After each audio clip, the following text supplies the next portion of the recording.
What's this song supposed to be? I don't know, but they are utterly butchering it. Sorry, I do love jazz, but I've never trusted an Englishman to play it. Do you like to dance?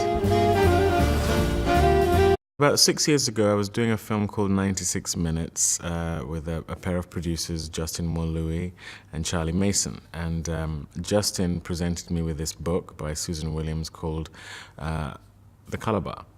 And all I did pretty much was look at the picture of Seretse and Ruth on that cover and just knew somehow I had to know more, I had to experience these people, I had to be part of whatever it is they are. I'm married to a white lady myself who I deeply love, and I don't know, there was just something about that image of them that really connected with me. And then I subsequently read the book and just knew that we had to make this film, but it was a long process. Father will hate him on sight.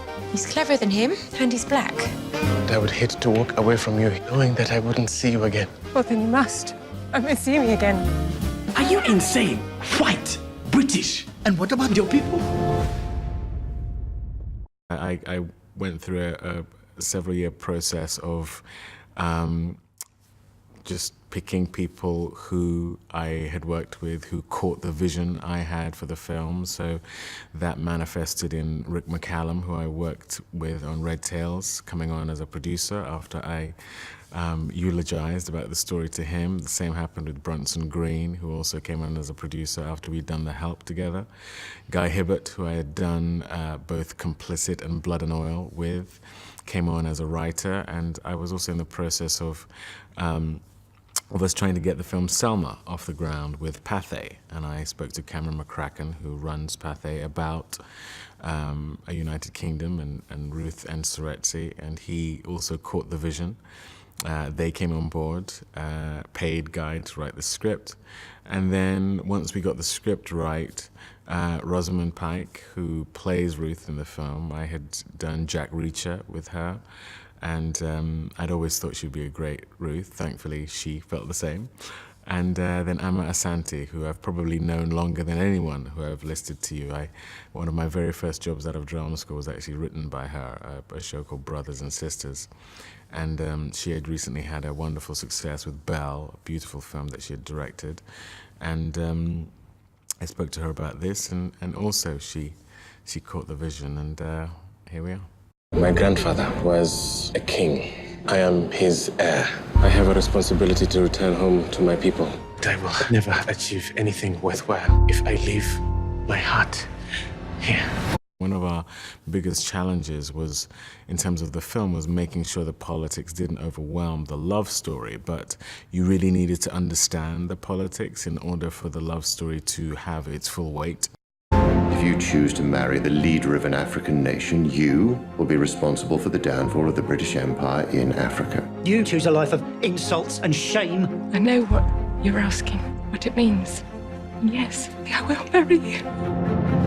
Initially, I just sent her some photographs of Ruth and Seretse, and she sent me this email, having been in floods of tears, and speaking to her partner, Roby, and saying, I don't know what it is about these two people, but I need to know more. I'm so affected by just these images of them. And she sent me this email expressing that, and I knew she had to be Ruth. She knew she had to be Ruth. And, you know, she and I were actually only talking about this yesterday. She said to me, I'm so emotional about this story because I'm so desirous to get it right. I am in love with these people, these characters, and what they represent, and what they stand for, and who they are. And my desire to get this right for them is so keen, and which of course is the case for me.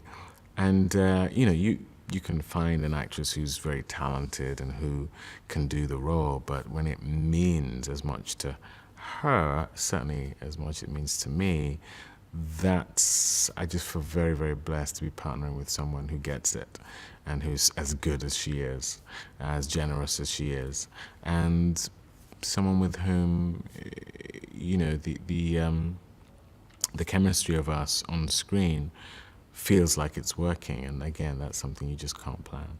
2 decades of preparing you to be our king. This is how you face me. My home, our home. Who do you think will accept you? As if it were your right to be our queen. You will renounce any right to the throne. As a kid growing up in the UK, I would watch period dramas, whether on television or, Merchant Ivory movies, and loved them, but always thought, well, I'll never get to be in one. Because they just make them with black people, even though we've been here for hundreds and hundreds of years. So now that we're telling this beautiful period love story and shooting in places like the Houses of Commons and on beautiful London streets that haven't changed at all since the 40s, Chancery Lane and all around Holborn and Greenwich, and just beautiful, beautiful locations. They're real pinch yourself moments, because I never thought I would get to be in those kind of movies, let alone to have had a hand in orchestrating it in some way, and for it to be being realized, I think, very, very beautifully. So, and big scenes, period cars, extras, and telling a story that is unashamedly romantic. And it's I'm sure it didn't feel this way to the people living in post-war London, but it's become a very romantic time cinematically.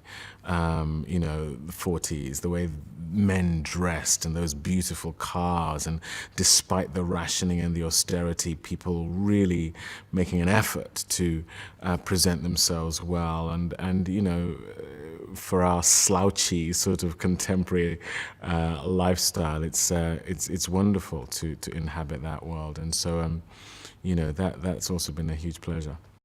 Malnutrition, malaria. There is so much that I need to do. We need him more than you. Let him go.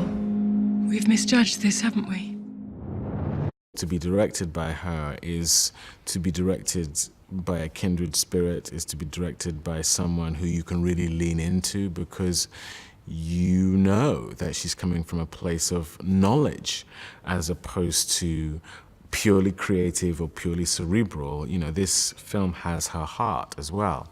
And that's something for me, I'm unashamed about that, about feelings, about emotion, about the desire to have a piece of cinema not only tickle your brain, but your heart. And she's full of heart as a person and as an artist. And so, to be directed by her is to just feel confident that you will be going to scary and creative and sometimes uncharted places in yourself, and that that's a wonderful and necessitous thing for a film like this. We have concluded you should be exiled for life. I can't do this alone anymore. Find your way back to me, Seretse. Find your way back. Well, my hope is that when people watch the film, whether you're married or not, whether you're in love or not, whether you believe in love or not, that you will see a form of love that is both pure and true. The amazing thing about Ruth and Seretse is that, for me anyway, they embody the best of what love is, which is love is sacrifice. I am ready to serve you because I love my people. I love this land, but I love my wife.